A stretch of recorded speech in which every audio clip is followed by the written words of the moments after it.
प्रिय भक्तों, जय श्री राम। आज संत वाणी से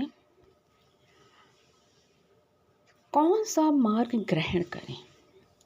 एक महोदय लिखते हैं, मैंने आपके अनेक लेख और पुस्तकें पढ़ी हैं, पर एक चीज़ मेरे दिल में हमेशा रहती और खटकती रहती है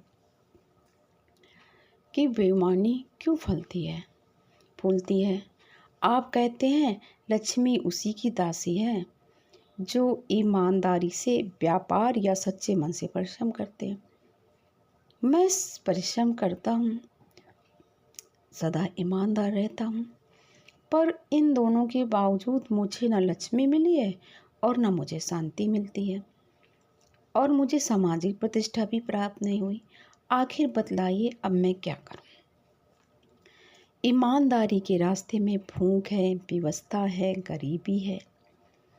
परिश्रम और ईमानदारी से काम कर कर के मैंने अपना स्वास्थ्य खो दिया और साथ ही लक्ष्मी जी की कृपा भी। अब मेरी प्रार्थना यह है कि मेरी गुत्थी सुलझा दें कि चोरी, बेईमानी, काला बाजारी, रिश्वत, घूसखोरी और दूसरों की आंखों में धूल झोंकने वालों के महल खड़े हो जाते हैं और जो ईमानदार व्यक्ति होता है उसको इतना एक एक दाने के लिए तरसना पड़ता है। इसलिए इस संबंध में मेरे मन का संशय दूर करें। ईमान का संबंध मनुष्य के गुप्त मन से हमारी अंतरात्मा जिस कार्य को उचित कहती है या स्वीकार करती है, उस आचरण को करने वाला ईमानदार कहलाता है। ईमानदारी से कार्य करने में हमें अंदर से ही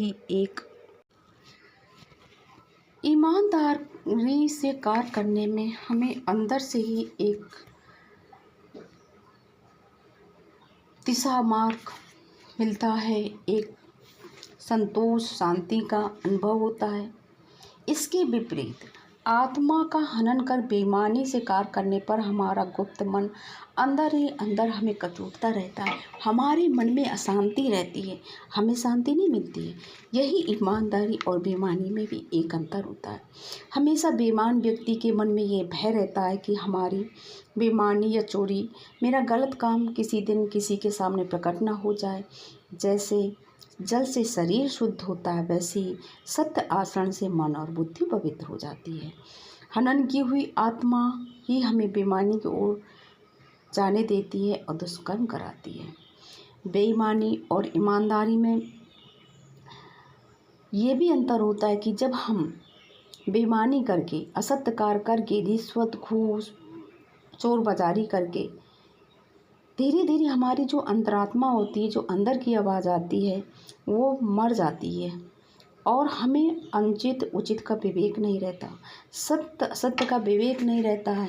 अतः ईमानदारी में चलने में भले ही हमें एक रोटी खाने को मिले या थोड़ा सा हमारी शान शौकत कम हो, लेकिन अंदर से संतोष बहुत होता है। उन लोगों से पूछिए जो दिन रात गलत कार्य करते हैं, पाप करते हैं, मार पीट करते हैं, उसका पैसा कमाते हैं।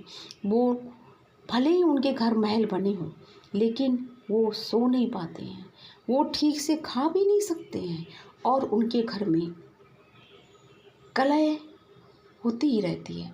और भाइयों, एक ना एक दिन पाप प्रकट ही होता है और करने का फल मिलता है। ईमानदारी मार्ग के साथ आपको दैवी आत्मा का, शक्तियों का भी सहयोग मिलता है। सच्चे व्यक्ति को कभी किसी गुप्त भेद के प्रकट होने का कोई भय नहीं रहता है, वो जीवन शांतिमय होता है।